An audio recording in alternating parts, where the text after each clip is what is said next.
প্রতি বছরের মতো এবারও ঈদ করলাম গ্রামের বাড়িতে। ঈদের দিন কোথাও ঘুরতে না গেলেও সবার সাথে মজা করার যে আনন্দটা, এটাই অনেক। ঈদের দিন বাসায় বসে কি করলাম আজকের ভিডিওতে থাকছে সেটাই। তাহলে চলো আমাদের আজকের ভিডিওটি শুরু করি। হ্যালো এভরিওয়ান, আসসালামু আলাইকুম, it's me Jui and welcome back to my another video. আশা করি সবাই খুব ভালো আছো। আমি সকাল সকাল গোসল করে একদম রেডি হয়ে গেছিলাম, আর এখানে আমার ভাই জ্যাকের সাথে কোলাকুলি করতেছে। ঈদের দিন বলে কথা, সবার সাথে কোলাকুলি করছে, আর ওর সাথে না করলে হয় নাকি। এরপর ভাবি আমাকে হাতে মেহেদি লাগিয়ে দিচ্ছিল। আমি তো নিজে বা হাতে দিচ্ছি, কিন্তু ডান হাতে তো নিজে দেওয়া পসিবল না। তো ভাবি আমাকে মেহেদি লাগাই দিছে, আর আমি এখানে গান শুনতেছি প্লাস গাইতেছিলাম। এরকম ফকিন্নের মতো বসেছিলাম। কখন যে আমার ভাই ভিডিও করছে দেখিও নাই, সে তো খুবই লারিং চারিং ভিডিও বানাইছে। যাই হোক, তারপর আমার হাতের মেহেদি শুকানোর পর আম্মু আবার আমাকে নখে মেহেদি লাগিয়ে দিচ্ছিল। আর এদিকে আমি সকাল সকাল এতগুলা সালামি পেয়ে গেছি। এটাই হচ্ছে ঈদের দিন আমাদের ইনকাম। যাক, বড় হয়ে ভালোই হয়েছে, একটু বেশি বেশি সালামি পাওয়া যায়। তারপর সারা দিন পর বিকেলে আমরা একটু বের হলাম হাঁটতে। তো আমরা যাচ্ছিলাম একটু পিকটিক তুলবো এই জন্য। আর সবাইকে মেহেদি দিতে দিতে হাত এত ব্যথা হয়ে গেছিল যে নিজে আর ভালো মতো মেহেদি লাগাই নাই, মানে কোনো মতে লাগাইছি একটু আর কি। আর এই সাইডটাতে এত বাতাস ছিল, এখান থেকে সরতে ইচ্ছা করতেছিল না।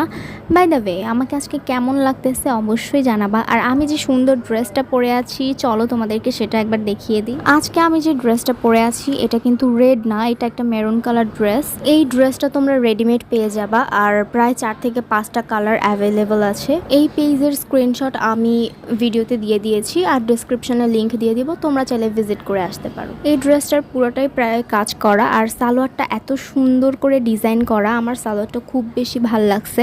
আর ওড়নাটাও খুব সুন্দর, একদম কুচি করা ছিল নিচ দিয়ে। ঘোরাঘুরি শেষে চলে আসলাম বাসায়। আর চলো এখন তোমাদেরকে আমাদের গাছের কিছু ফুল দেখাই।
তারপর রাতের বেলা আমরা নিচে চাদর পেতে খেলতে বসছিলাম। এখানে আমরা ট্রুথ অ্যান্ড ডেয়ার খেলছিলাম, আর বাচ্চারা এখানে কানামাছি খেলছে, যেই কারণে ঘরের অবস্থা একদম অগোছালো। আর ঈদের দিন তো অনেক পিক তোলা হয়েছে, তার মধ্যে এখানে কিছু পিক দিলাম আমি। তো এই তো আমার আজকের ভিডিওটা ছিল এই পর্যন্তই। সবাই ভালো থাকো, সুস্থ থাকো, আমার জন্য দোয়া করো। আল্লাহ হাফেজ।